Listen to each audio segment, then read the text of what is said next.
Greetings, Liberty Park teachers. This is Tanya Martin, and this is training session number 2 of how to get around the Liberty Park Library. Let's jump right in. The first thing you'll need to do is go to the website, destiny.warren.k12.in.us.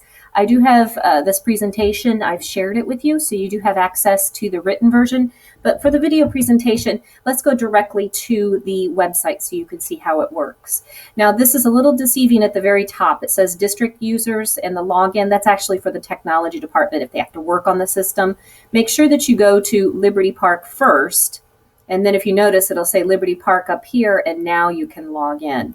Now I'm going to I asked Mary if it was okay. I'm actually going to log in as Mary so that it looks exactly like you will see it. Mine looks a little bit different. So thank you, Mary, for letting me do that. So now you notice it says Mary Martin up here, and so I'm all logged in.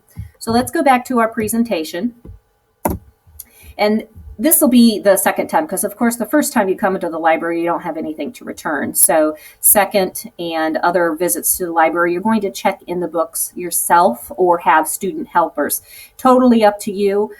If you want to stand at the computer and check them in while the kids are browsing, or like this group has these lovely helpers here, you can have student helpers. But please, if you do have student helpers, make sure that they are students that have proven to you that they can be responsible, since they are working with books that have been checked out to other students and working with the computer.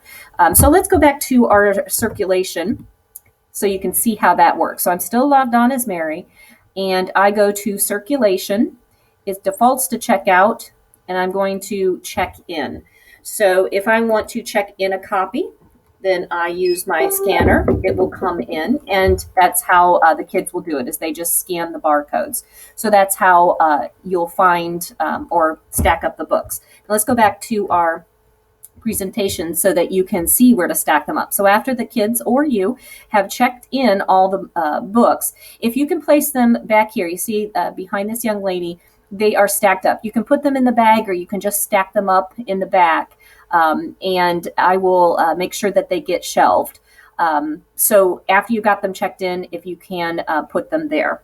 Okay, so now you're almost ready to start checking out books. Some couple things that I've noticed other teachers doing is putting the students that are not allowed to check out, like they forgot books, all at one table so that you can tell which kids are allowed to be up and which ones are not. That seems to have worked well, and I've seen some teachers doing that. In the middle of the table, you'll have some reading materials. We call them some X-out books because they have an X on them. And they are books that are not in the Destiny catalog system. So the kids are welcome to look at those while they're there. If you do have a student that you feel it cannot check out books, but maybe should be allowed to because something happened, like they left them at grandma's or something like that, and you want to allow them to borrow a checkout book, just write down that they have an X-out book. And then when they come back the next library time, they can just choose a tub and put it in there. So those are just some recommendations that you can use. So it's time to call your first table. So you've got students, someone is checking in the books, whether it's you or volunteers, and then you've got your students at the table reading quietly, and so you call your first table. Now, when they first get up, you can see the basket right here. It wanders a little bit, but you can look for it. It has shelf markers in it. These shelf markers help keep the library neat and tidy because, of course, we don't have someone full-time there now to make sure that the library stays picked up. So we as classes need to make sure that we pick up before we leave. And one way we can keep it in order is using these shelf markers. So when the kids get up, please remind them the first few times, too, so they get into the habit. They take a shelf marker. Like this young man here, he's interested in this book. So he's put in his shelf marker, he's pulling it out. He doesn't wander around until he decides for sure if he is going to get that book. If he decides he doesn't want the book, then he can put it right back where it came from, because every book has a special home, a special place on the shelves. And so he puts it right back where it belongs and takes his shelf marker. Then when he's ready to check out his books, he'll put his shelf marker back in the basket and check out his books. All right, we go over this on the first session, but there are two definite sections to the library, the easier section, which is by the hallway, and the harder section, which is by the windows. So you know your students, they can check out from either side, but we will leave it up to you on deciding what books the kids are allowed to check out and whether they're allowed to check out one or two. All right, so it's time to check out. You should be already logged in. That doesn't, for one class period, it shouldn't log you out. Destiny should stay logged in. And you will open up this student binder. It is by grade level, and your last name is up at the top of the page. And you scan the student's barcode name and then check out the books. Now, this barcode binder only gets updated once a week. So finding the name in Destiny is actually a more assured way of finding the student if it's a brand new student. But if a student's not in Destiny, you could always just write down their name, what books they've checked out, and then let Elaine and I know the problem, and we can get it fixed for you. So let's go back to Destiny again. And so I am going to flip over. I'm on circulation. Remember, I'm on the check-in, so I need to go check out now. And I scan the student.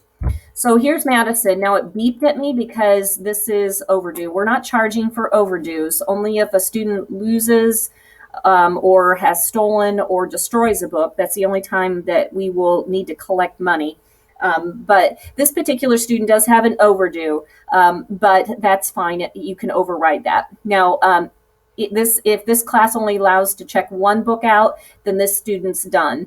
They can still check out one if this particular class wanted to allow them to check out two. So I have the student up, and then I scan the barcode of the book, and it is going to give me an error message. She does have an overdue, so you're going to hear that sound, and then you have an opportunity to override it. If you want to check this out to her anyway, you just click yes. And then you notice Madison, even though she has an overdue, you can still allow her to check out.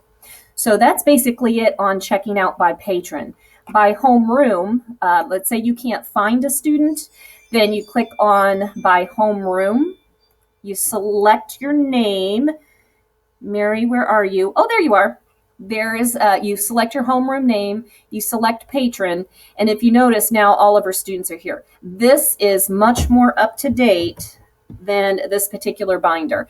Binder's easier to use because you don't have to scroll down, but it's not as up to date. So if you do have a fairly new student, then you're going to want to go back over to the circulation tab and do it by homeroom instead of by patron. So to patron is with the binder. By homeroom is if you want to do it if you have all the students on one or if you have a student that's missing. Then finally, just some troubleshooting. I will let you read through that yourself on the presentation. And if you have any questions, please email me at tmartin. Thanks for listening.